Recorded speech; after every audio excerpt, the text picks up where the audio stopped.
Okay, thanks. Welcome everybody to the meeting of the Executive Cabinet Member Leaders portfolio. Straight into item one, which is the monitoring of Executive Cabinet Member decisions. Does anybody need to raise anything on that document? I think, Chair, just in terms of what can come off, the first item at last can come off, which is improving committee administration, digital access. Modern.gov has now gone live. We can also take off the provision of a service for removal of bodies for HM coroner. That's been the contract's been awarded, and I think that's it. Okay, just on the modern.gov system, Vicky, is that now live as in it's working correctly? Because when we prematurely went live a couple of weeks ago, it was devoid of member attendance information, wasn't it? Yes, it's live, but I can't say for 100% that it's working correctly. There's certain functions on that we've not even been trained on yet as to what we're doing. So we took that link down on attendance. That won't work. The biggest priority for us from the start of this new municipal year was to make sure all the agendas and minutes of all the meetings, one, were transferred over from CMIS, but two, as we start this year, are being published. So we can, we've met our legal duty, and that is working absolutely perfect now. So it will be incremental in terms of things that we start to improve on, because eventually it'll be like Greater Manchester Combined Authority, where we will not send the email directly to members anymore. It will automatically be generated from modern.gov. And then that will then start to generate attendances at meetings. If any members declared an interest, it'll automatically pull it through. So it's still ongoing, it's still in progress, but we are meeting our legal duty in terms of publishing. I think in terms of data that's not yet complete, we shouldn't be putting that on live until we are ready to put that in, until we're ready to put the full information. Otherwise, it just leads to misunderstandings, as we know. Okay, thanks very much. So the next item is the Director to Corporate Resources Finance Report 23-24, the final outturn. Thank you very much, Chair. So this is the final outturn report for the Directorate of Corporate Resources. At the end of the year, the Directorate underspent by £54,000. For this portfolio, the underspend was £142,000. In section 2.5, we're seeking approval of the deletion of a vacant post. There are no general reserves held by the Directorate. Key financial findings can be found on page 3, and service-specific findings can be found in Appendix A. The Executive Cabinet Member is asked to note the report and to approve the recommendations in section 11. I'm happy to take any questions. Thanks, Janet. Any questions on that? It's quite straightforward. Okay, thank you very much. Moving swiftly on to the Legal Services Staffing Establishment report. Yes, morning, Leader. Vicky, just to confirm, this report is entitled confidential, but we are still in the public part of the meeting. It's not a confidential report. Okay, thank you. To be fair, it does say confidentiality at the top, and then it does say underneath non-confidential. It's been published. Right, okay, thank you very much. Over to Kerry Owen. Morning, everybody. This is a report where we're requesting approval for increasing the staffing establishment in legal services in the adult social care side of legal. So currently we have 4 teams: children, adult, environment and corporate. The adult team was created when we had a legal services review in February of 23, because we'd noted at that time that there was a need for a specialist team to deal with the work coming in. The team was established and currently exists of a principal lawyer, 3 lawyers, a senior legal assistant and a disclosure officer, and there is shared admin with the childcare legal team. In terms of the request for staffing, we're asking for 2 additional lawyers and a legal assistant for the team. The reason for that is to enable the team to deal with the increased workload that we've experienced. The report sets out that since 2021, the adult cases have increased by 85%, which is very significant, obviously, from 218 to 403 new cases a year. and that there was a further increase seen of an additional 10% in 23-24. In paragraph 2.1 of the report, we set out the nature of the types of work that have increased, the previous and the new figures, which show where the work's coming from. But in addition to that, as the report sets out, there are issues with regards to the length of time proceedings are taking before the court. So court hearings, we tend to need 3 or 4 more hearings than we needed before. And also there's an increasing complexity of work. That's not just at Bolton, I think that's across local authorities in terms of the work. Currently, the existing staff are struggling to meet the work. There are backlogs. People have got excessive flexi hours. The costings for these posts are set out in terms of the financial costs of the additional roles set out at paragraph 4.1.1. And we have done an equality impact assessment, which stated that there were no changes that would impact any particular groups. I mean, obviously, in terms of the request, it will benefit those who are elderly and vulnerable within the community in terms of the service that we'll be able to provide to them, ensuring that they get the correct protection and care and that legal advice is forthcoming to the adult social care service. So that's the request. The financing of it has been costed out by finance team and approval has been given, subject of course to this meeting's approval by the Adult Services Directorate to fund this these posts. Kerry, before I open it up for questions and queries, what is the primary reason then for this massive, it's almost doubled the caseload in the last couple of years? What are the external pressures that are causing this? I think that the issues are that we've got an increasingly aged population. The longer people live, the more problems they tend to have with their health. So we're seeing more people who've got, for example, issues over their capacity and decision making. There's been a number of changes in terms of case law, in terms of expectations. For example, we've had, you may have heard of something called deprivation of liberty doles orders, where you have authorities or hospitals that are treating people that don't have capacity. They're expected to make an application to the court to authorise them to retain people behind locked doors and restrict access to things, etc. So that puts a big pressure. It's been seen across authorities. Historically, what used to happen is that a lot of the adult work was done within a social care general team or with the children work. But because of the fact that adult work is becoming increasingly more complex, and there is a lot of new case law and legislation coming out, most authorities have established specialist teams to deal with it.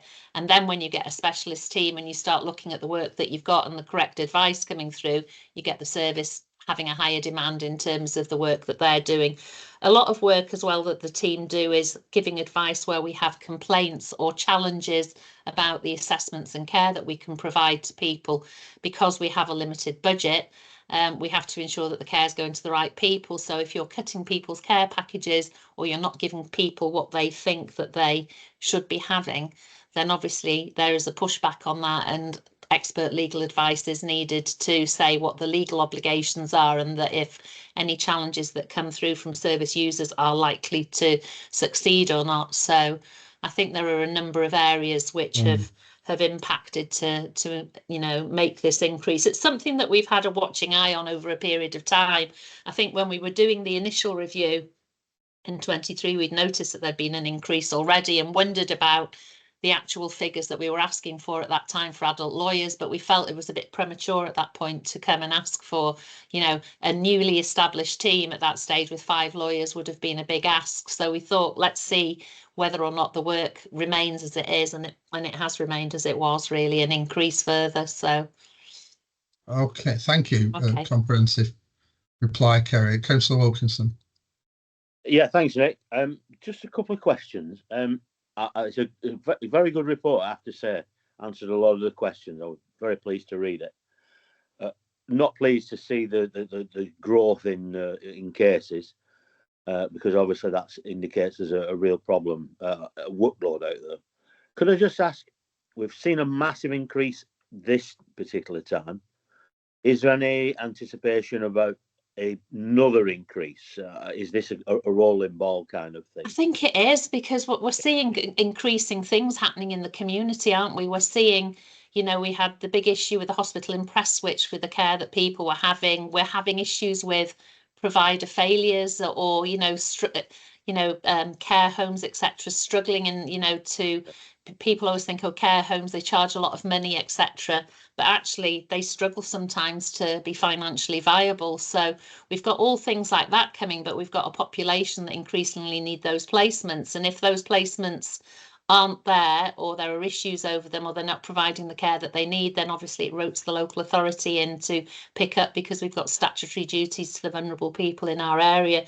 So I couldn't say with any confidence, if you fund these additional posts, that's it, because I think that obviously it's a changing landscape, isn't it? And as an authority, we know we've got cuts that we've got to make, but we've also then got people that are competing for budgets. So that means potentially more challenges, potentially more applications to the court, where people are saying, we're not happy, we had 60-hour support and they're trying to cut it down to 40. We think we need 60, and we've got to justify that then, which involves all sorts of legal arguments, and they can't just be budgetary arguments, because courts are often unsympathetic to local authorities saying we don't have the cash to pay for this. They're only interested in what people's needs are. So you have to really focus it about, we can meet the need, but maybe we meet it in a different way to what we met it before. But that enables the service user to still have a service that keeps them safe. There's just 2 more questions, please. Yeah. One, obviously, if the report is approved, we're taking more lawyers on. Yes. And as you said, that this is a problem across all authorities. Yeah. So the second question, and I'll do the third one quickly as well, is, are we in a position to recruit lawyers? Because everybody else will be in the same scenario. Yeah. And it's a specialist field to start off with. I know in the past we've almost taken trainees, or want a better phrase, apprentices on as lawyers. Yeah. Can we get fully qualified people, or do we have to start the trainee route? Yeah. My last point, whilst there is the problem of looking after cases and all the people, members of the public who are going through this process, the other concern is members of staff, because reading this report, quite a few of I would imagine all the staff have been taking a significant workload on, out of hours, work, etc.